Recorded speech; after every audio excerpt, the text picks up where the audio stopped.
Hello and welcome to KYC. I am Sharad Dubey and you are watching NDTV Profit. Interesting company today, but I'll give you some hints. Try to smell the coffee. Maybe there might be a hint over there. The first one is, of course, the company is a global manufacturer and exporter of instant coffee. Okay, now the universe is becoming a bit smaller and smaller. Let me give you another hint. The second one is that it recently increased its revenue guidance for FY26 and also the margin front. That is where the street is very bullish on this counter. And the third hint is, of course, it has been a multi-bagger. Last 5 years, if you're holding the stock, it has given you 313% of big returns coming in. The company in focus, keep guessing. But if you're having a coffee, maybe you have understood and guessed the company by now. And yes, the company in focus is CCL Products. This is the company which we are talking about the industry, the coffee pricing, the demand, and of course the growth outlook going ahead. But the question remains is, why are we calling this coffee company? What is something unique about it? The global tensions, they are impacting the global coffee prices also. Minor jump, but nevertheless, it is, rattling some feathers if you are tracking this industry or trade. The second reason why we are calling this company is, has the coffee demand been affected because of that? Remember, everybody loves their coffee, but is the demand hampering that? The third question definitely is going to be the debt reduction plans because they are ramping up capacities abroad. So the debt levels are on the higher side. When company starts reducing debt, that becomes very strong for the financials going ahead. The volume versus value growth targets, what the company is setting in FY27, we will be watching out for that. And also, apart from this, the update on the Vietnam operations, how much ramp up has happened, what's the progress looking like. Are they going to be a bit wait and watch because of the geopolitical tensions, or is it business as usual? And of course, the branded business, Apne products. Remember, they are exporters for a lot of clients, but they have their in-house brand also. They are going very much heavy on that. So we'll be asking the important target plans for that. And to decode all our queries regarding the industry and the company, we'll be joined in by Srishant Challa. He's the MD at CCL Products, where he'll give us the entire view of the company going ahead. But this is on the show. We'll get in Srishant in a while.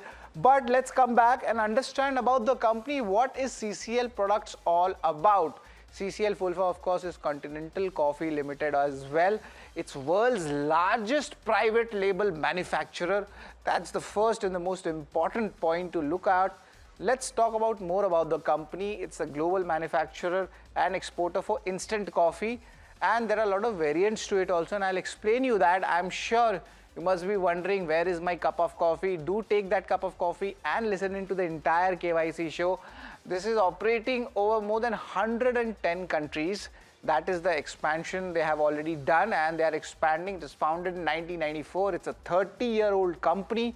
And also, if you look at CCL Products, let's find another key detail is they do spray-dried, freeze-dried, agglomerated, roast and ground coffee. I'm sure you just know a couple of the varieties, but if you are in the B2B business, these important varieties also come in, to each person to their coffee preference, as I say.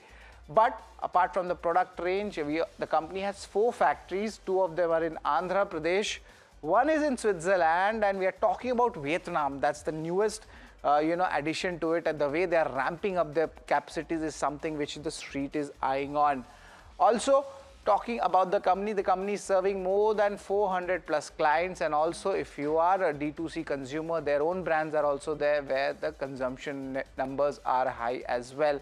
They have expanded the direct distribution reach to almost 140,000 touch points, and that is a strength or the moat. It's the distribution. Above that, they are adding their own brand as well. So it's pretty much interesting for CCL Products, the way the company is at its inflection point. Now talking about the B2C business, जब भी consumer का business आता है तो खर्चा ज़्यादा करना पड़ता है. That is what's happening here. The margins over here, they are trailing the company level margins. Remember, company was a B2B company and now it's going to the B2C segment also. And because of that, initial expenses are high on the B2C segment, and the higher reinvestment and brand building spends also comes in. So definitely there will be a little bit of pressure going ahead, at least in the margins and maybe on the return ratios as well, क्योंकि इन्होंने capex में भी खर्चा किया है. But coffee market impact, what's happening here, and it's a very beautiful coffee graphics made by my team here. The May Arabica coffee prices, they have risen, but not so much, but yes, definitely on the positive side, that's up almost 1%. Other key detail also, let's talk about the demand supply. The New York Arabica coffee prices, that's at its 3-week high levels on Monday. Means that's the recent price which you are talking about. So yes, the global coffee prices are on the up, and the inventories, that's at a 5-month high levels which we had seen on Monday. Also, apart from this, let's look at the Robusta coffee inventories. That is sitting at almost 3.5-month high at the start of month of March. Remember, all Brazil and other nations also are producing coffee, and fresh harvests are coming. And when the fresh harvest comes, the pricing generally comes down because there's a more supply in the market. But CCL Products has been a winner in the Q3 numbers, very strong numbers, and they have stated that the coffee prices, they have also corrected between 25 to 30%. One thing which led to a margin upgrade also for FY26 was the margin beat. That was almost 120 basis points of up move coming in. But it's just not the story of the margins. The operational strength which was there, that gave PAT beat estimates also, and of course on the revenue front also, we saw a good move happening. But let's get into a little bit more details on the Q3 performance. The volume growth was at 20% and the value growth was at 18%. So of course the volume side, remember the company does a lot of bulk work, and that is what we are seeing there happening. Gross debt, remember company has taken a higher debt. There's a little bit of pressure on the return ratios and the balance sheet coming because of the expansion plans. But net there is a gross debt reduction also coming from 2,000 crore a year ago to almost 1448 crore rupees. In the last Q3 con call, management did say they're targeting a 12 to 300 crore gross debt by the end of FY26, and right now that number is around 1248 crores. This is something which is very much important. If you're a long-term investor, this is an important management criteria. The management has reiterated the gross debt of 1250 crores by 31st March 2026. So in some days, we might see this number coming down as well. We'll understand the status and the progress from Srishant, and the current blended utilization, that is around 65 to 70%. This is the utilization levels of the company when it comes to the manufacturing of coffee.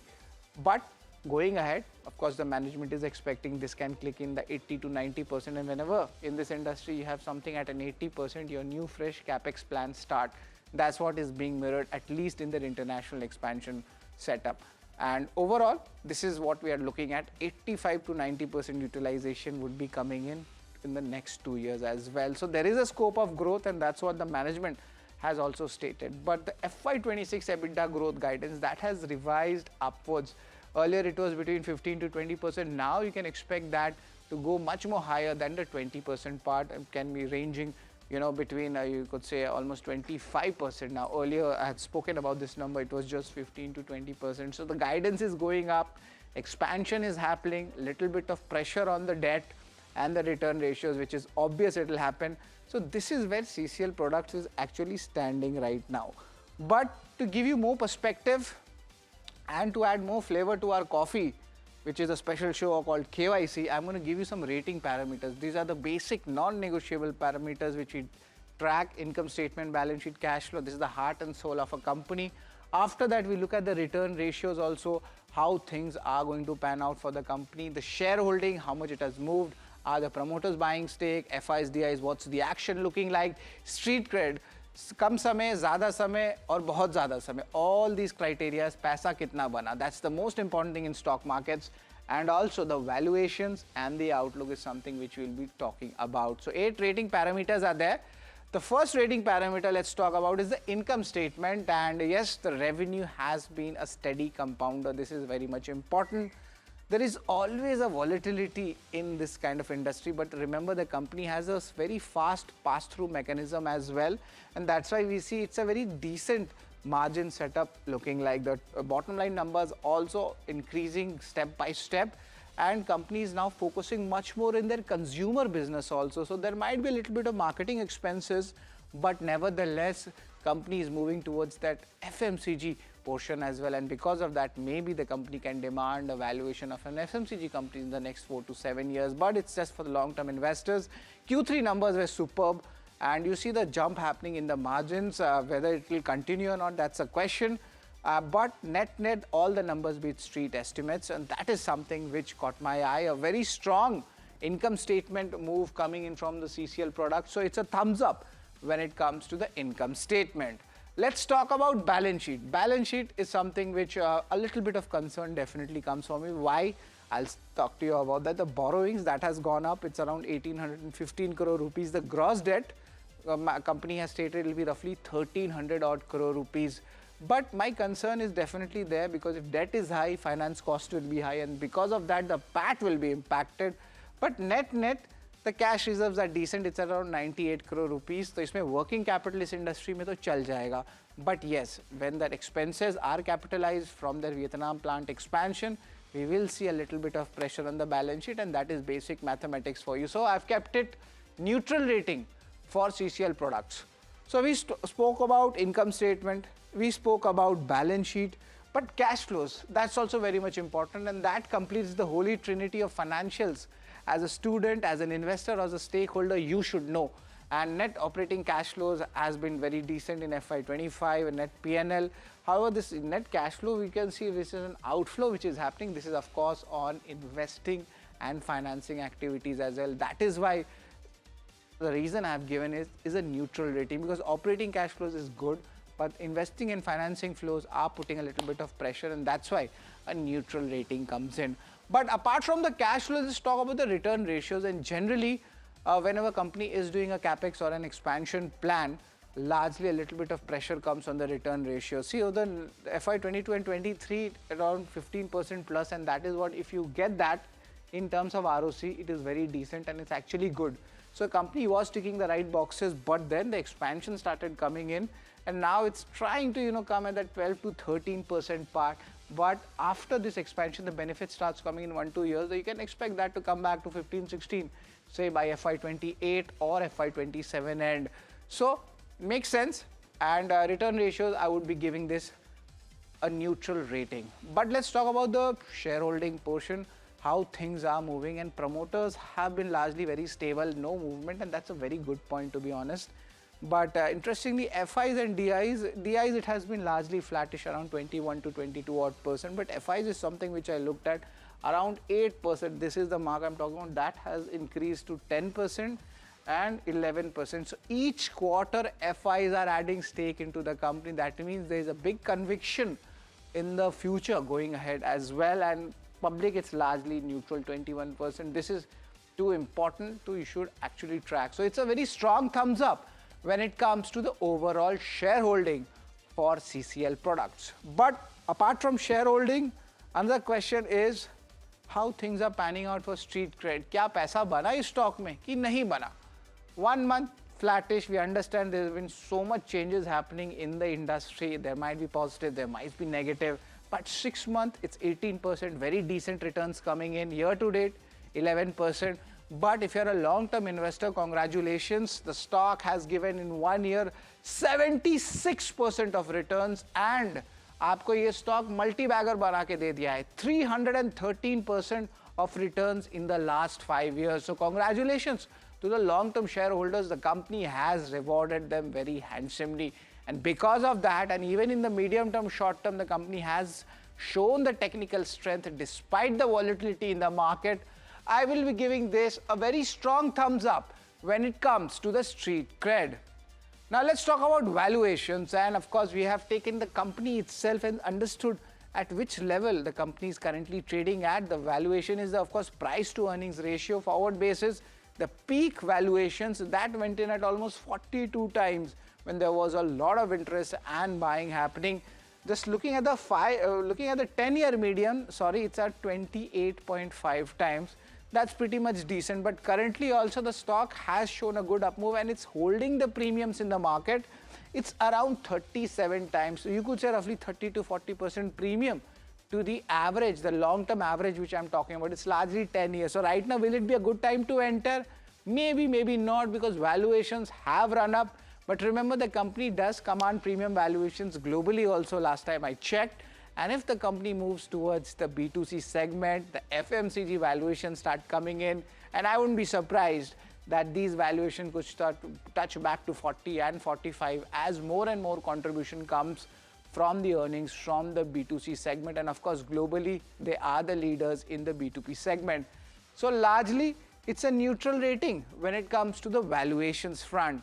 But let's talk about the outlook. That is where the overall momentum lies. The coffee demand, that is still remaining strong, and this is despite the geopolitical tensions. That means if you're having a coffee, you're not changing your daily routine, and neither am I. The global prices, they have all moved actually towards the upper side going ahead.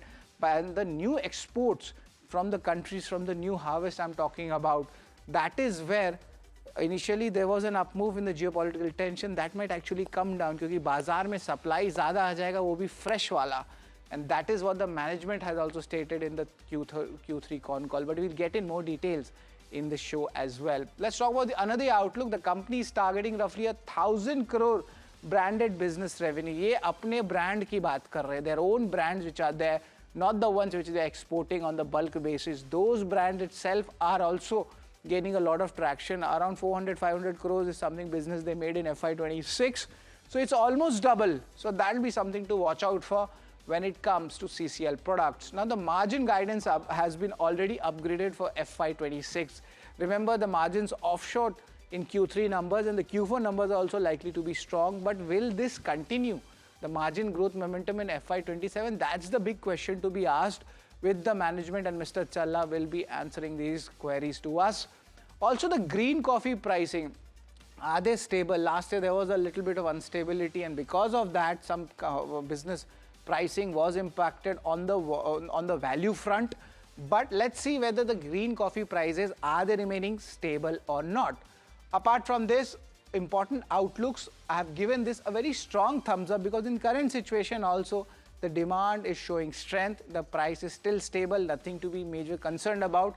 Why? I'll tell you. Geopolitical side, the price might be rising, but on the other hand, the harvest which is coming, the new harvest from the companies, that might put a bigger pressure in the prices of the coffee in the coming days as well. So two school of thought, and neither or nor, or either or, whichever the way it is, the company will be benefiting. But it's a strong thumbs up when it comes to the overall outlook. But let's revise. एक revise करते हैं KYC ratings की company का value क्या है? KYC show में what numbers have we given? And this is something which I have pointed is income statement is really strong. The Q3 numbers is something which the company proved again. Balance sheet, cash flow, return ratio, there are some bigger investments happening. There is a debt reduction at play. So we couldn't say that, it's really very wonderful. Shareholding I really like because the FIs have been, increasing their stake. Promoters are also holding up. So there is a good, absorption happening in the technical charts. If people who are students of supply and demand, they can relate with me. Street cred, it has been a multi-bagger if you're a long-term investor, and even if you have holding stock for 6 months or a year, you have made money in this counter. Valuations, not very cheap, still at a 30 to 40% premium, I would say, for the 10-year average, but nevertheless, you can still have a look. But outlook, that is where the strength lies. Despite the volatility, the demand is still there for the coffee. On the higher side of my ratings in KYC show, I have given this company 6 out of 8 for this KYC. But to get in more perspective, we will be joined by Srishant Challa. He's the MD and CCL at Products, and he's a second generation entrepreneur and a lawyer by education. That's very much interesting. You run a coffee company and you're a lawyer. More than 2 decades of leadership is there in this global instant coffee industry. And another interesting snippet about Srishant I would like to share with you. He's a gold medalist in corporate law at Nalsar. It's a very, very hard school to get into if you're a law student in Hyderabad, and also gold medalist in mathematics. So man wearing a lot of hats, but the most important hat is the MD of CCL Products. Now, of course, the first question I would like to ask Srishant is definitely going to be on the global coffee prices. They have risen up. The New York prices went up almost 3-week high as well. And Srishant, I'd like to get you on this as well. And the first query, Srishant, would be, on the first question is the global pricing, how those things are changing, And is it actually impacting the industry and the demand? Your views on that, Srishant? One, because of the coffee prices have been quite stable, to be frank. We were expecting a correction which has taken place, and today the prices are hovering around 3,800 to $4,000 a ton level. They've come down from 6,000, what we've seen about a year ago. We are expecting a further reduction as the crop increases in Brazil, Vietnam, and Indonesia as well. All right. So, what kind of a pricing we can expect? This that you're expecting a downtick in the prices. So, what kind of downtick you can expect in terms of percentage if you had to estimate? So, percentage-wise, we're looking at maybe a further maybe 20% reduction at least over the next 1 year. So we've been guiding our customers also accordingly to cover cautiously and not to be too aggressive in their coverage because we're not expecting a huge increase anytime soon. That's interesting take on the pricing. But anything on the volume front for the industry? Globally, the amount of sourcing which is happening and the exports are also going across. Any kind of changes in the volumes which you have seen? So coffee consumption as such is still constantly increasing. So we don't see any reduction in that area. Across the world, the demand is there. It's still growing at a healthy pace. So we're not very concerned about any dips or reduction in any manner. All right. So be it demand, be it supply, the request for coffee is always there throughout the world. But let's look at the debt position also, Mr. Srishant. The gross debt actually was around 2,000 crore last year. Now it's down to almost 1448 crore rupees. Further debt reduction plans we can expect going ahead, and if yes, what could be the ballpark numbers? So right now for this year, we are still looking at maybe around 1,300 levels or so. In the next quarter or two, we are hoping it'll come down to less than 1,000 crores of gross debt. Right. And moving on, the capacity utilization, that seems to be around the current blended utilization is 65 to 70%. Correct me if I'm wrong. This number, is this correct? And what kind of Yes. growth you can expect in the next 2 odd years, Mr. Srishant? So yes, this number is correct. So we've just recently doubled our capacities about a year ago, and that's one of the reasons for the debt as well. And our intent also is to gradually fill this capacity over the next 4 to 5 years. All right. So 4 to 5 years is something which you spoke about. Last time we spoke about the guidance also. The FY26 EBITDA growth guidance was revised upward. Guidance is now approximately 25%. Earlier it was 15 to 20%. And seeing the current global scenario, will you be sticking to these guidances, or is there any going to be a change in the guidance? Because you mentioned about the demand that is still remaining strong. Yeah. So, one, this for this financial year, the guidance of 25% is intact. In fact, we might do a little better than that as well. For next year onwards, we are still targeting, typically, we look at a 15 to 20% growth year on year. So, for the next couple of years at least, we are quite confident that we should be able to achieve that. And what will be the targets for FY27 if you talk about the value or the volume? Any ballpark figure for that? So one, we are value-wise, there could be a slight reduction because of the green coffee prices coming down. But volume-wise, we are still looking at that 15 to 20% volume growth. So the better way to track our company is to look at the EBITDA growth more than the top line growth. All right, so top line growth is something which we'll be looking out for. But green coffee price environment, is it materially more stable versus last year? What's an update on this green pricing, green coffee pricing right now? Yeah, so the pricing, like last year, we've seen around $6,000 a ton, and there was a lot of fluctuation last year. But now with Brazil throughput increasing, Vietnam crop being quite good, Uganda crop also was quite good. So keeping all these factors, there has been a correction downward. Now we're at around 3,800 to 4,000 levels.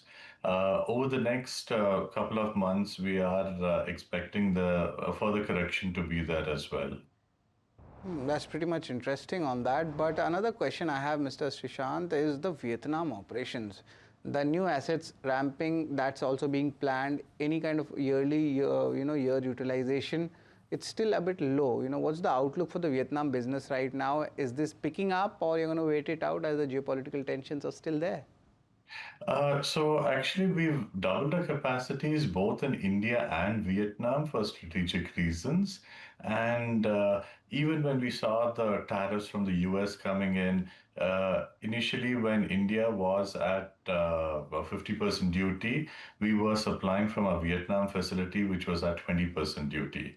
So strategically, because we had that extra capacity, we were able to adapt to the changing circumstances. The Vietnam plant was also set up mainly to target the Asian regions. So that is what we are doing. So the capacity ramp up is taking place in both units, and it's growing at the pace that we've expected. Right. And for your, of course, the private level and the D2C segment, that is where there was a lot of bullishness. Last time I spoke with you around a year ago. And so, how much things have changed and outlook ahead for these segments, for Continental Coffee and your private label? So the response of the brand has been quite good on a pan-India basis. We are right now in the number three position. In a couple of states, we've already reached a number two position, and we are looking at further doubling down on our branded business. This year, we had projected around 450 crores as our branded business, and we are on track for that. Overall, India business was supposed to be around 650 crores. So we are on track for that as well. And next year, we are targeting hopefully closer to 1,000 crore. Okay, that's a very big statement. 1,000 crore you're tracking in terms of revenue for your branded business. That's important update coming. Thanks a lot, Srishant, for joining in and giving us entire views on the industry and the company's growth plan ahead. And best of luck for the future. Thank you.